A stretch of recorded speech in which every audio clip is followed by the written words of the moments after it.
Cyber अपराध को रोकने के लिए पहल 10 से 15 अपराध साइबर क्राइम से जुड़े सीडी कंप्यूटर 10 प्रशिक्षित को तैयार किया जा रहा है। अपराध से निपटने के लिए साइबर थाने के अलावा अन्य थानों के पदाधिकारी को भी इससे जोड़ा जाएगा। मानवजीत सिंह ढिल्लो, सुशील कुमार आर्थिक अपराधिक एसपी, गया में पहला मामला को उद्भेदन किया था। ओटीपी नंबर प्राप्त करके लोगों को ठगता था। 11 लोगों की गिरफ्तारी की गई थी। 28 मोबाइल बरामद किया गया था। पैसा ठगने के बाद तुरंत आभूषण खरीद लेते थे। बेरोजगार लड़कियों को बैंक अकाउंट खुलवाने के नाम पर रखते थे नौकरी पर। नोटिफिकेशन हुआ है और आज की डेट में वो सभी कार्यरत हैं। उनको सशक्त बनाने के लिए, वहाँ पर जो स्टाफ इनको प्रशिक्षित करने के लिए हमारे स्तर से क्या प्रयास हो रहा है, और इसी क्रम में जो विगत 2-3 महीनों में बहुत अच्छे केसेस आर्थिक अपराध इकाई के द्वारा अनुसंधानित किए गए हैं, डिटेक्ट किए गए हैं, जिसमें बिल्कुल ही नवाचार वाले इनोवेटिव मोडस ऑपरेंडी अपराध शैलियाँ जो साइबर क्रिमिनल्स हैं उनके द्वारा उनका इस्तेमाल किया गया था। और आज का हम लोगों का मकसद भी यही है कि उन केसेस की हम आप लोगों को ब्रीफली हमारे पुलिस अधीक्षक महोदय जानकारी देंगे आपको, ताकि नागरिकों को पता चले कि किस प्रकार की अपराध शैलियों का इस्तेमाल करके साइबर फ्रॉड हो रहे हैं और आम नागरिकों को उनकी जो पूंजी है, जमा पूंजी है, उनसे डिफ्रॉड किया जा रहा है और अन्य प्रकार के साइबर अपराधों को अंजाम दिया जा रहा है। सबसे पहले, क्योंकि साइबर क्राइम जो आज की डेट में सबसे उभरता हुआ आयाम है, अगर हम लोग इसका रिपोर्टिंग देखें तो जो पारंपरिक हम लोगों का क्राइम था उसका लगभग 10 से 15% आज की डेट में जो रिपोर्टिंग हो रही है वो साइबर अपराध की ही रिपोर्टिंग हो रही है, चाहे वो कंप्लेंट के रूप में हो, चाहे वो औपचारिक एफआईआर के रूप में हो। तो इसी सोच के तहत 44 साइबर पुलिस स्टेशंस को स्थापित किया गया था। इस पे जितना भी स्टाफ है उसको प्रशिक्षण देने के लिए पहली बार ऐसा हुआ है कि भारत सरकार की बहुत ही प्रोफेशनल एजेंसी है CDAC, centre for development of advance computing. इसने भारत का पहला सुपर कंप्यूटर बनाया था 1988 में। उसके साथ आर्थिक अपराध इकाई के द्वारा टाई अप किया गया है। उनके द्वारा 10 दिवसीय प्रशिक्षण कार्यशाला का आयोजन किया जा रहा है। पहली कार्यशाला कल ही इनॉग्रेट हुई है 11 सितंबर 2023 को, और इसमें कुल 290 पदाधिकारियों को जो कि साइबर थाना में पदस्थापित हैं उनको प्रशिक्षित किया जाएगा। साइबर अपराध के अनुसंधान से संबंधित, साइबर फोरेंसिक से संबंधित और साइबर क्राइम से जुड़े जो अन्य आयाम होते हैं। तो इसके लिए जो टीम है वो पटना के सेंटर से और केरल में त्रिवेंद्रम है, जहाँ पे सीडैक का जो मेन सेंटर है साइबर क्राइम का, वहाँ से भी विशेषज्ञ आके वर्तमान में इनको ट्रेनिंग दिए जा रहे हैं। ये ट्रेनिंग अभी चल भी रही है।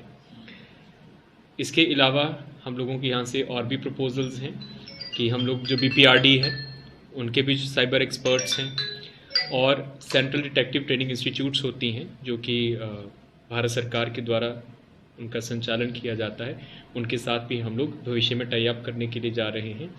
और हम लोगों का प्रमुख लक्ष्य है कि केवल साइबर थाना के स्टाफ और पदाधिकारियों के तक ही इसको सीमित नहीं रखा जाए, बल्कि अधिक से अधिक जो थाना, क्योंकि साइबर जो क्राइम है जो जुरिस्डिक्शनल थाना, लोकल थाना में भी रिपोर्ट होते हैं, उनके भी पदाधिकारियों को और कर्मियों को इसमें बुनियादी प्रशिक्षण दिया जाए, क्योंकि आज की डेट में इसका रिपोर्टिंग जो है वो बढ़ता जा रहा है। इसके बाद हम लोगों ने यहाँ पे साइबर इंटेलिजेंस यूनिट की एक स्थापना की है। जैसे आप सभी अवगत हैं, आप सभी प्रेस कॉन्फ्रेंसेस में जाते रहे हैं, ज़िला में डिस्ट्रिक्ट इंटेलिजेंस यूनिट होता है, DIU होता है, और आप सभी जानते हैं कि जो जितने भी सेंसेशनल क्राइम होते हैं, महत्वपूर्ण क्राइम होते हैं, उनके उद्भेदन में, गिरफ्तारियों में DIU का एक महत्वपूर्ण योगदान रहता है।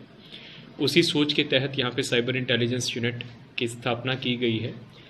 आर्थिक अपराध इकाई में 1930 हेल्पलाइन चलता है, जिसमें जो भी साइबर रिपोर्टिंग करना होता है, और जैसे पिछली बारी हम आपको प्रेस कॉन्फ्रेंस में बताए थे कि बिहार में 100% कॉल्स को हम लोग रिसीव कर रहे हैं, जो कि एक उपलब्धि है बिहार की जनसंख्या और क्राइम जो रिपोर्टिंग हो रही है उसके अनुपात में।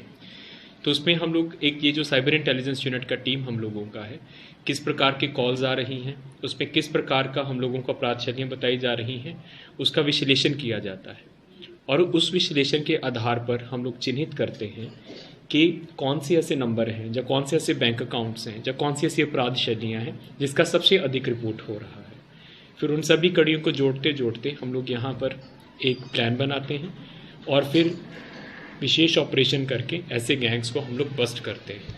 तो इसी साइबर इंटेलिजेंस यूनिट जो कि पूर्ण रूप से तकनीकी विश्लेषण किया है, जो एनसीआरपी पोर्टल पे जो कंप्लेंट्स आई हैं हमारे पास और 1930 पे जो कॉल्स आई हैं, उसमें अपराध शैलियों का विश्लेषण किए करके जो 3 गैंग्स का हम लोग आज आपको जानकारी नंबर है उस पर जो शिकायतें आती हैं, इसके अलावा थानों में भी जो केसेज होते हैं और अन्य स्रोत जिनके माध्यम से हमको जानकारियाँ मिलती हैं गिरोहों के बारे में, तो हमारी यूनिट ने इस पर लगातार इंटेलिजेंस कलेक्ट करके और फिर जो अपराधियों के गैंग्स हैं उनके बारे में पता किया और कुल 3 बड़े बड़े ऑपरेशंस हम लोगों ने किए हैं।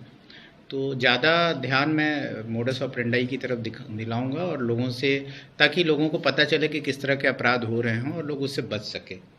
पहला केस हम लोगों ने आर्थिक अपराध थाना कांड संख्या 8/23 किया था। इसमें गया में एक गैंग ऑपरेशनल था जो एनी डेस्क जो ऐप होता है, रिमोट एक्सेस ऐप, उसके माध्यम से लोगों से OTP प्राप्त कर लेता था और OTP प्राप्त करने के बाद उनके मोबाइल या उनका जो डिवाइस है उसका एक्सेस ले लेता था। इस गैंग का एक और मोडस ऑपरेंडाई था कि वो एक पर्टिकुलर सेक्ट ऑफ पीपल को ही निशाना बनाता था। जो बूथ लेवल ऑफिसर्स होते हैं, BLOज होते हैं, नॉर्मली टीचर्स या बाकी जो लोग होते हैं जो इलेक्शन के काम में रहते हैं और मतदाता सूची वगैरह का अपडेट करना, ये सब काम होता है। उन लोगों को वीडियो बन के ये फ़ोन करते थे वीडियो ऑफिस से और उसके बाद उनका डिटेल्स लेके और जो पैसा ये मंगाते थे, जो पैसा ट्रांसफ़र होता था अकाउंट में, वो एक वहाँ के लोकल पेट्रोल पंप के अकाउंट में जाता था और पेट्रोल पंप के भी 3 स्टाफ इसमें पकड़े गए थे। तो मेरा ये कहना है कि इसमें बड़ा नेक्सस था और इसमें इन लोगों ने टारगेट फिक्स कर रखा था। ये रिमोट एक्सेस लेते थे, उसके बाद अकाउंट जो है वो ट्रांसफ़र करके और पेट्रोल पंप के थ्रू, पेट्रोल में पेट्रो कार्ड्स वगैरह बनता है, जो बहुत सारे जो उसके ड्राइवर्स होते हैं उनके लिए कंपनियां बहुत सारे स्कीम्स लाती हैं। तो उनके माध्यम से इनका यही था कि पैसा जो है वो लेयरिंग होके जाए और उसका पता ना चले पुलिस को। तो ये गैंग पकड़ा गया था। इसमें कुल 9 लोग पकड़े गए थे और इसमें 11 मोबाइल 28 मोबाइल पकड़े गए थे और बाकी और भी ये हुई थी, बरामदगियाँ हुई थी।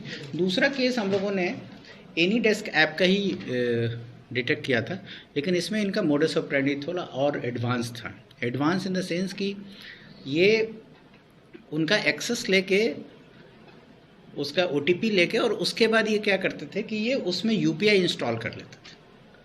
उस आदमी को पता ही नहीं चलता था कि मेरे नाम से UPI चल रहा है और UPI इंस्टॉल करके ये उसका पैसा का ट्रांजैक्शन करते थे कहीं भेज के और फिर उसका, इसमें जो गैंग था ये इंटरस्टेट गैंग था और इसका मेन सरगना झारखंड में और उसके बिहार में जो ऑपरेटिव्स थे वो पटना और आसपास के इलाकों के थे।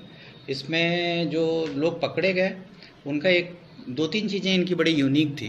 पहली चीज़ तो ये थी, हम लोग बाकी चीज़ें शेयर कर देंगे आपके साथ, जो मोटा मोटी बातें मैं बता रहा हूँ कि मुख्य ये था कि ये लोगों को ठग के और पैसा जो है वो तुरंत निकाल के और इन्वेस्ट करते थे सोना चांदी खरीदने में।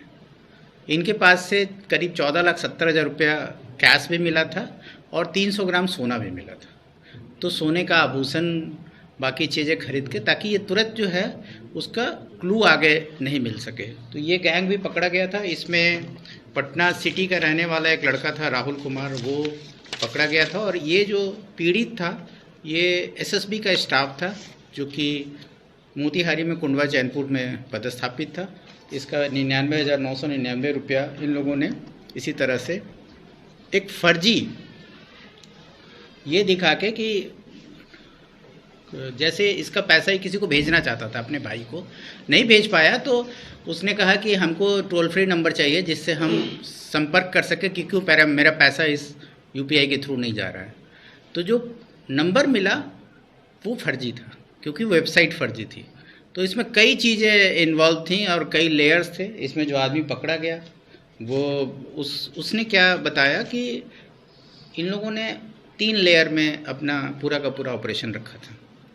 एक तो ऊपर में जो लोग बैठे थे वो आइडेंटिफाई करते थे और उनका सेटअप था जिसमें कि लोगों को कॉल्स जाता था और उसके बाद उनका एक्सेस लेते थे।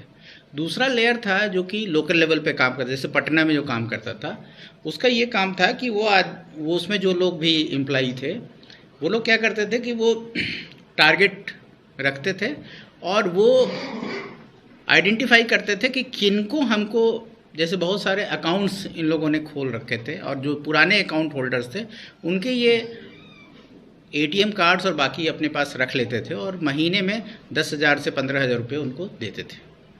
और इसके लिए ऐसे लोगों को कहाँ से ये लोग मिलेंगे, तो इसके लिए भी इन लोगों ने अपने तरफ से अलग से बहालियाँ कर रखी थी। बहुत सारे 5-6 लड़कियाँ जो जॉब की तलाश में लोग रहते हैं उनको इन लोगों ने एम्प्लॉय कर रखा था। उनको हो सकता है बहुत सारी चीज़ें पता भी नहीं हो कि आपको अकाउंट खुलवाना है और हमको अकाउंट का एटीएम और उसका अकाउंट का बाकी क्रेडेंशियल्स हमको दे देना है। तो ये गैंग पकड़ा गया। इसके पास से बरामदगियाँ बहुत हुई थी और इसके पास से कुल मैंने आपको बताया जैसे कि 300 ग्राम सोना, 14 लाख से ज़्यादा रुपया, 70 मोबाइल मिले थे और